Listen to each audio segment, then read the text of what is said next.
Nakadetine na sa Prague, Czech Republic si dating Congressman Zaldy Ko na itinuturong isa sa mga nasa sentro ng flood control scandal. Pero nakikipag-ugnayan pa rin ang pamahalaan ng Pilipinas sa mga opisyal ng Czech Republic sa pag-asang maiuwi agad si Ko. Tinanong naman ang palasyo kung handa ba ang Pangulo sa mga isisiwalat ni Ko, lalo't idinawit na niya ang Pangulo sa umunoy katiwalian sa mga inilabas na video noon. At nakatutok live si Ivan Mayrina. Ivan! Yes, Mel, Emil, Vicky, maghapong nakatutok at nag-abang ng update ang Malacanang mula sa ating mga kinatawan sa Prague sa Czech Republic kaugnay sa pagkakaaresto sa dating kongresista na si Zaldy Ko. Bago mag-alas 10 kagabi nang i-anunsyo ni Pangulong Bongbong Marcos sa kanyang social media pages na ang puganting si Zaldy Ko nahuli at nakadetine na sa Prague, Czech Republic dahil sa pagbiyahe roon ng walang kaukulang dokumento. Wala iba'y binigay ng detalye ang Pangulo o ang mga otoridad kung paano nahuli ang dating kongresista na inaakusahang nasa sentro ng bilyon-bilyong pisong flood control scandal na pumutok noong nakaraang taon.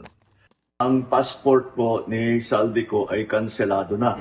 Magugunit ang Disyembre na nakaraang taon nang kanselehin ang pasaporte ni Ko matapos makasuhan ng graft at malversation kaugnay ng flood control scandal. Ikinatuwa raw ng Pangulo ang pagkakahuli kay Ko. Managot ang dapat na managot. Kung isang tao po ay may warrant of arrest, fugitive, cancelled ang passport, sino po ang hindi matutuwa na ang isang taong fugitive ay maibabalik sa Pilipinas para managot?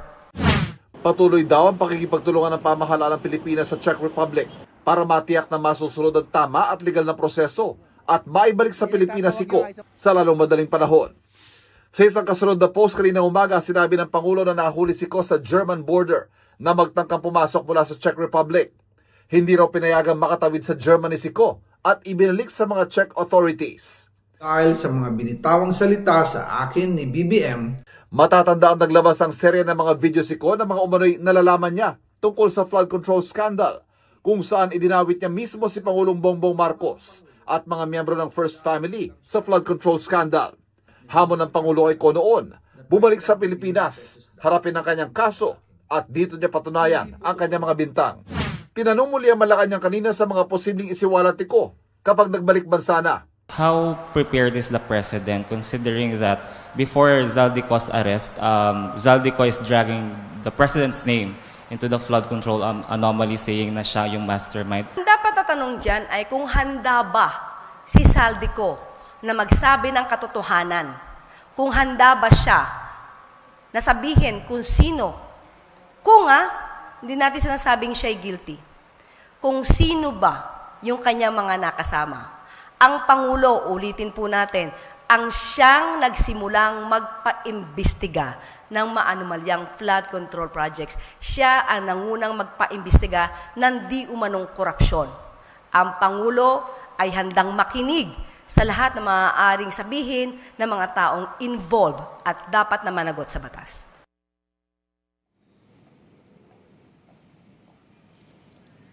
Vicky, hanggang sa mga oras ito ay nag-aabang tayo ng update mula sa Malacanang kaugnay nga sa latest sa pagkakaaresto kay Zaldy Ko. Pero ito raw pagkakaaresto kay Ko ayon sa Malacanang ay patunay na hindi nakakalimutan ng Administrasyong Marcos ang flood control scandal sa kabila ng panibagong mga hamong kinakaharap na bansa. Vicky. Ivan, bukod nga sa mga detalyeng iniulat mo, wala na bang ibang impormasyon na inilalabas ang Malacanang for such a big development like this? Vicky, as of 10 minutes ago, nagtanong pa tayo sa PCO, baka meron tayong pwedeng pang-breaking, significant development sa pakikipag-ugnayan ng Pilipinas sa Czech Republic. Wala pa raw, pero ang pangako naman ng Presidential Communications Office, any significant development ay agad nilang isa sa publiko at hindi naman daw nila ito titigilan, Vicky. Alright, maraming salamat sa iyo, Ivan Mayrina.